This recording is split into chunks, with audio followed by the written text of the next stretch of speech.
Star Citizen Alpha 3.11 has updated its space stations with some new features, layouts and decks, which I want to talk about today. They have sectioned the station into various areas that are accessible via some new elevators. So previously I'd be wandering around stations, sometimes a bit lost or having a different layout of a station in my head, because I'd just been at Port Tressler and now I've gone to Vajrani Point or something.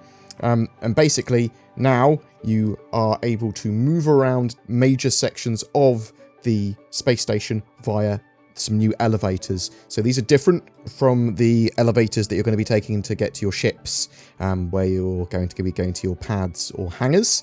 They're in a slightly different section. You move away from that spawning area, which has also changed. So now you have a hangar area where you have multiple spawn terminals and have access to the elevators, which will take you to your various hangars, pads.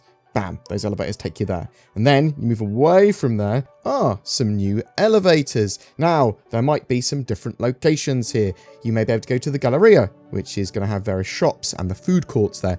If you want to go shopping, go there. There's also now cargo decks, which they've added to some of the major stations at the moment, and they are mostly for show at the moment. You can rent cargo-ish ships from them. There is a shop for some FPS gear, and these will house terminals for your trading needs too. Some cargo missions will have these areas for the start and drop off of cargo missions as well. There is a warehouse, NPCs moving around, but it's actually deceptively small. The area is cut off with a lot of containers. They've got a lot of sort of like creative use of the audio and other bits to make the area feel massive, but actually the access that you have to that area is very small. You may find a break room at some of these if you look around though. There's some cool little areas and scenics going on. One of the things that will be good here in the future is that they've got a readout and display of commodities and their values. At the moment it's placeholder, but in the future that sort of stuff is going to be very, very useful. The actual new gameplay currently there in 3.11 is minimal though. It's more just moving around of things, getting these new areas in, working out how they slot in, and stations are getting prepared for a lot of new gameplay. Eventually with cargo decks you're going to be able to get escort missions from here, potentially freight missions, so take this huge amount of cargo from here to here, or we give you a ship, pick up this and move around, things like that. You'll be able to rent cargo space and literally have huge amounts of items stored. They want to have times associated with loading and unloading, and facilities like this are going to be needed for that to make it faster, cheaper or more viable. Mission givers will be at these areas as well, and you're going to have a lot more different types of mission, and there's going to be like cargo guilds as well that you can be part of. It's going to be a one-stop shop for cargo sort of gameplay, and that cargo gameplay is going to be associated with a lot of ships that need to resupply and that sort of jazz. And these facilities are going to be important for the docking mechanics and ship-to-station docking. Capital ships are mostly space-bound and unable to land on planets, at least easily. So cargo facilities are going to be needed to handle the needs of the cargo of those capital ships. Expect the refinery decks to be handled in a similar way, but we know that they've also been working on refinery gameplay and various processes that you can sort of like pay to have mined ores refined into different goods at the cost of Alpha UEC and time. Refinery decks are coming in 3.12 by the end of the year, but obviously these cargo decks, they're pretty light at the moment on any form of gameplay. Basically here the changes are that space stations have been moved over to being even more modular, and they can easily now slot in new facilities, decks, and eventually docking collars. As said in my last video as well, station defences and security forces are pretty effective for protecting these stations now.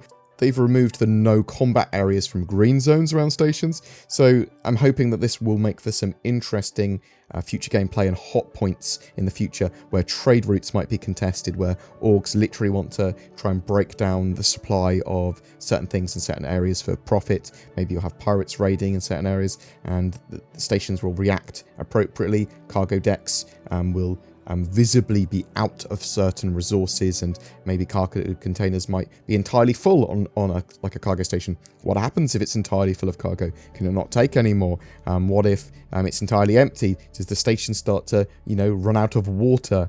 We do also know that Cloud Imperium have been working on some EVA and exterior station missions that will make use of some of those areas as well. With the exterior in mind, actually, the addition of the large cargo scaffolds as part of the cargo decks, that really helps set the scene. Star Citizen very much does the scale of everything in quite a stunning and amazing way. And I'm interested to see how this evolves in the coming patches. I very much do like the station changes here in 3.11. The changes are great. They sort of make more logical sense to me, and I can compartmentalize stuff a lot more, which is actually pretty good.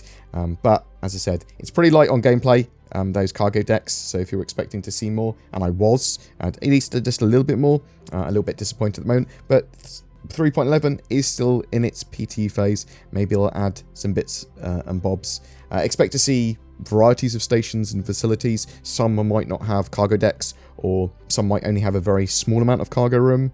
Others might have massive amounts of cargo space available. Some will have minimal shops. Others could be malls in space. The variety and potential there is actually pretty cool. And one day, Port Olisar will be replaced by these.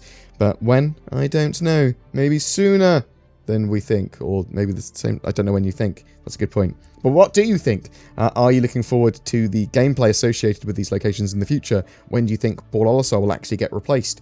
Were you disappointed in the lack of new gameplay being shown off in 3.11 in general? What facilities would you like to see in stations? Whatever your thoughts, I'd love to hear from you in the comments below.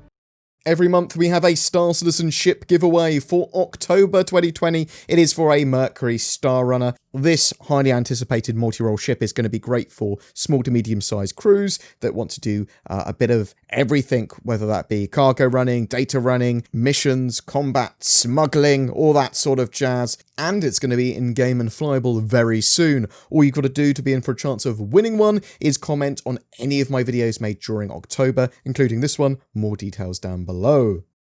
What am I shilling for today, I hear you ask? Do you hate it when people steal all of your money and your house over the internet? I know I do. NordVPN may have been invented by wizards to help protect your personal data from the prying eyes of the dark web, a sinister cabal of technomancers that grow in power the more they know about your browsing habits. The true story of NordVPN's origins are unknown and lost to the ages, and without using facts, no one really knows how it provides more accessibility to otherwise censored websites or a safer security experience for all that use it. All I know is that it does, and that when you sign up to it, the power level of my bank account grows, and I use it, and maybe you should too.